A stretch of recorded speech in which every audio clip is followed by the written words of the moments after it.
함께 기도하심으로 아침 묵상 시작하겠습니다. 사랑과 은혜의 하나님 아버지, 오늘도 복된 날입니다. 구원의 하나님으로 만족하며 감사하였던 하박국 선지자의 노래가 오늘 종일토록 우리의 노래가 되게 하여 주셔서 오늘의 상황과 삶 가운데서도 기쁨과 소망으로 살아가는 믿음의 하루가 될 수 있도록 도와주옵소서. 이 시간도 영광 받아 주시기를 원하오며 예수 그리스도의 이름으로 기도하옵나이다. 아멘. 이 시간 함께 찬송가 380장 찬양하겠습니다.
세상 살아갈 때 주를 더욱 사랑합니다. 밝고 빛난 천국에 나의 영혼 들어가겠네. 날마다 주를 찬송하겠네. 주의 사랑 줄로서 나를 굳게 잡아매소서.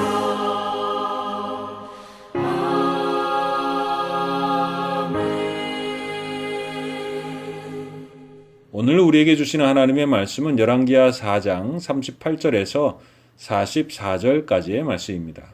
엘리사가 자기 사환에게 이르되 큰 솥을 걸고 선지자의 제아들을 위하여 국을 끓이라 하매 한 사람이 채소를 캐러 들에 나가 들 포도 덩쿨을 만나 그것에서 들 호박을 따서 옷자락에 채워 가지고 돌아와 썰어 국 끓이는 솥에 넣되 그들은 무엇인지 알지 못한지라. 이에 퍼다가 무리에게 주어 먹게 하였더니 무리가 국을 먹다가 그들이 외쳐 이르되 하나님의 사람이여 솥에 죽음의 독이 있나이다 하고 능히 먹지 못하는지라. 엘리사가 이르되 그러면 가루를 가져오라 하여 솥에 던지고 이르되 퍼다가 무리에게 주어 먹게 하라 하매 이에 솥 가운데 독이 없어지니라. 한 사람이 바알 살리사에서부터 와서 처음 만든 떡 곧 보리떡 20개와 또 자루에 담은 채소를 하나님의 사람에게 드린지라. 그가 이르되 무리에게 주어 먹게 하라. 그 사환에게 이르되 내가 어찌 이것을 백명에게 주겠나이까 하나 엘리사는 또 이르되 무리에게 주어 먹게 하라. 여호와의 말씀이 그들이 먹고 남으리라 하셨느니라. 그가 그들 앞에 주었더니 여호와께서 말씀하신 대로 먹고 남았더라. 오늘 본문에는 몇 가지 음식이 나오는데 그 중에 하나가 들포도 덩굴에서 딴 호박으로 끓인 국입니다. 말인즉슨 들포도같이 생긴 덩굴에서 호박은 아닌데 호박 비슷하게 생긴 열매를 호박인 줄 알고 먹을 수 있을 것 같아서 그것을 따와서 국을 끓였다라는 것입니다. 무슨 맛이었을까요? 그러나 사실 그 맛보다 더 먼저 보이는 것이 선지자들의 궁색한 생활입니다. 한 선지자 과부의 가정이나 수냄녀에게는 그토록 풍요케 하는 능력이 선지자들에게 100분의 1만 사용한다 할지라도 선지자들은 부자는 아니어도 궁색한 삶은 면할 텐데 유독 선지자 그룹에게는 그런 능력을 나타내지 않거나 또한 나타나지 않는 것이 신기할 정도입니다. 열왕기서에 나오는 선지자 그룹의 특징이 있습니다. 그것은 가난하다는 것입니다. 그러나 오늘의 말씀에서와 같이 죽음의 독에서 건지심을 받고 좋은 음식을 먹은 것은 아니지만 소소했던 보리떡과 얼마 안 되는 채소 속에서도 하나님의 은혜와 돌보심을 경험하고 살아가고 있다는 것입니다. 흉년의 때에도 사라지지 않고 죽지 않으며 일용할 양식의 공급을 통해 살아가게 하시는 분이 하나님이신 것을 알게 하시는 것이죠. 어쩌면 많은 것과 좋은 것을 먹고 또한 가지고 있으면서도 오히려 걱정하고 근심하며 사는 것보다 소소하지만 그 안에 있는 하나님의 사랑과 은혜를 맛보며 사는 것이 비교할 수 없이 좋은 것임을 우리로 알게 하려는 것입니다. 한 선지자의 과부의 이야기에서 설교 준비를 하다가 생각을 멈춘 적이 있었습니다. 기름을 가득 채워준 엘리사는 이렇게 이야기합니다.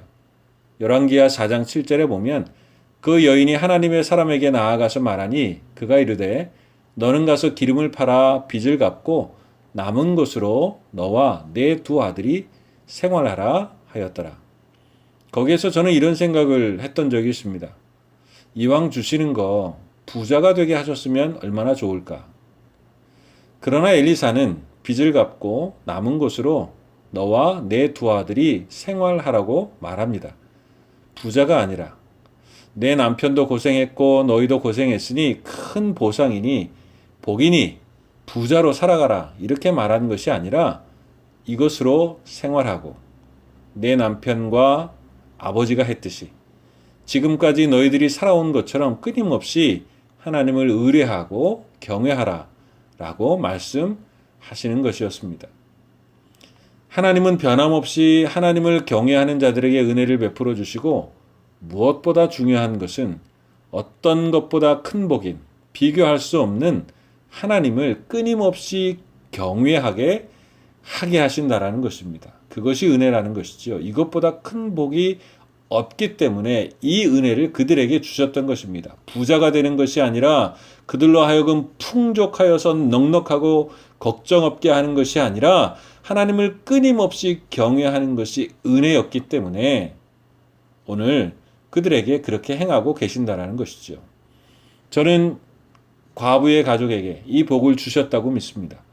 너무 많이 주어서 하나님을 모른다고 하거나 너무 없어서 도둑질하여 하나님의 영광을 가리우는 것이 아니라 계속해서 하나님을 의지하도록 그의 삶을 조절하시며 섭리하시며 인도해 가신다라는 것이죠. 이것이 하나님의 은혜입니다. 너무 많은 것을 구하는 것을 은혜로 여기는 것이 아니라 그래서 그것을 바라고 부러워하는 신앙이 아니라 날마다 일용할 양식을 주시되 그것을 통해서 하나님께 감사하며 어떤 것보다도 큰 복인 하나님을 끊임없이 의지하고 교제하고 그를 알아가는 은혜가 있기를 기도하고 기뻐하는 신앙이면 좋겠다. 그 과부의 이야기를 통해서 그렇게 생각해 본 적이 있습니다. 그런데 왜 열왕기서에서 엘리야와 엘리사의 능력 외에 가난한 선지자들의 이야기가 계속해서 나오는 것일까요? 어쩌면 열왕기서에 계속해서 나오는 선지자들의 궁색함은 하나님을 떠나 이스라엘의 영적인 가난함과 궁색함을 나타내고 있는 것은 아닌가 생각해 보게 됩니다. 하나님의 말씀과 함께 그들이 거부하고 조롱한 그 궁색한 선지자들의 모습이 그들의 영적인 모습이라는 것입니다. 가난에는 물질적인 가난도 있지만 영적으로 가난한 영적인 거지가 존재할 수 있습니다. 모두 다는 아니지만 현대에 들어서면서 우리의 생활만 보아도 우리의 부모 세대가 살 때보다 비교할 수 없을 정도로 풍요로워졌습니다. 물론 아직도 빈곤은 존재하지만 우리 사회 역시 물질적인 번영과 풍요를 이루는 시대에 살고 있다는 것은 누구도 부인할 수 없을 것입니다. 하지만 영적인 가난함은 물질 문명이 발달되면 발달될수록 물질적인 풍요가 더하면 더할수록 인간 사회의 병폐인 부정과 살인과 전쟁과 폭력과 심지어는 자살들이 늘어나고 있는, 불행의 연속이 계속되고 있는, 오히려 더 증가하고 있는 아이러니한 시대에 우리가 살고 있다고 생각이 되어집니다. 이렇게 생각해 본다면 이 시대의 영적인 거지가 되어 궁색함으로 살아가고 있는 것이 현대인들이 아닌가 생각해 보게 되어집니다. 이 시대는 그 물질적인 풍요 속에 상대적으로 자꾸만 작아져가는 우리의 영적인 가난함이 있는 것은 아닌가를 돌아보고 먼저 우리의 영적인 굶주림을 채울 수 있어야 하는 것입니다. 아이러니하게도 엘리야와 엘리사 선지자가 있던 시대는 정치적으로나 경제적으로나 매우 풍요로웠던 시대였습니다.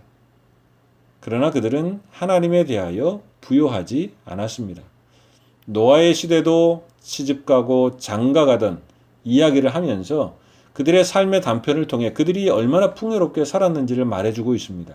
그러나 그들은 하나님에 대하여 궁핍했던 자신들을 돌아보는 지혜가 없었던 것입니다. 이 시대야말로 매일 방주를 만드는 신앙이 필요한 때입니다. 매일의 영적인 일거리를 통해서 부지런히 자신의 영혼을 가꾸며 튼튼히 세워가고 하나님의 것으로 자신을 채우며 풍성케 해야 합니다. 그래야 홍수의 때를 이겨나갈 수 있는 것입니다. 오늘 선지자들의 삶을 보면 궁색한 것 같지만 세상이 알 수 없는 그들의 살아가는 삶의 비밀이 있는 것을 보게 됩니다. 독이 든 음식에서 건져주시는 하나님의 은혜를 삶 속에서 경험하고 살아가고 있는 것입니다. 그들이 먹었던 것은 궁색한 국 한 그릇이 아니었습니다. 오히려 그 궁색하고 소소한 국 한 그릇에도 함께 하시는 하나님의 은혜를 경험하고 살아가고 있다는 것이죠.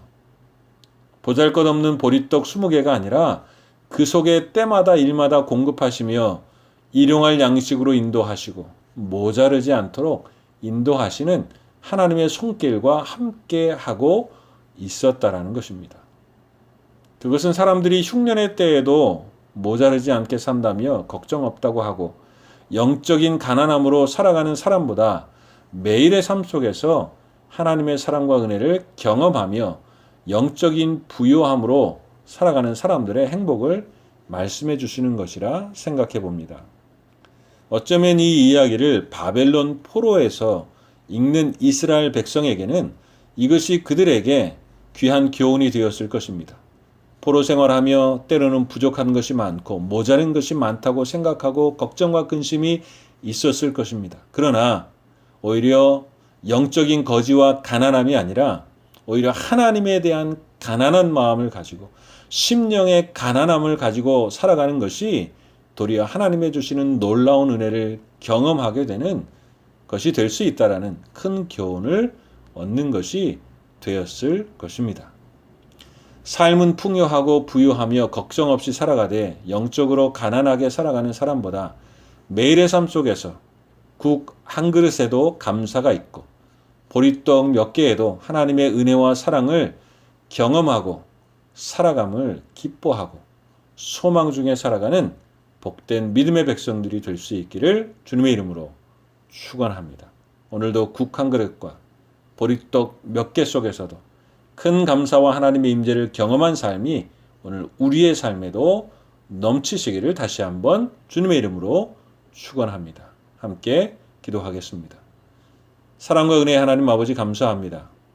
우리를 하나님으로 말미암아 부요케 하시니 감사합니다. 이 부요함을 빼앗기지 않도록 하게 하여 주시고 풍성히 누리며 살아가는 저희들이 될 수 있도록 도와주옵소서. 가치 없는 것에 은을 달아주며 자랑하며 살아가는 삶이 아니라 하나님이 우리의 복이심을 날마다 경험하여 살아가는 복된 자가 될 수 있도록 인도해 주시옵소서. 감사하며 예수 그리스도의 이름으로 기도하옵나이다. 아멘. 하늘에 계신 우리 아버지, 아버지의 이름을 거룩하게 하시며 아버지의 나라가 오게 하시며 아버지의 뜻이 하늘에서와 같이 땅에서도 이루어지게 하소서. 오늘 우리에게 일용할 양식을 주시고 우리가 우리에게 잘못한 사람을 용서하여 준 것 같이 우리 죄를 용서하여 주시고 우리를 시험에 빠지지 않게 하시고 악에서 구하소서. 나라와 권능과 영광이 영원히 아버지의 것입니다. 아멘.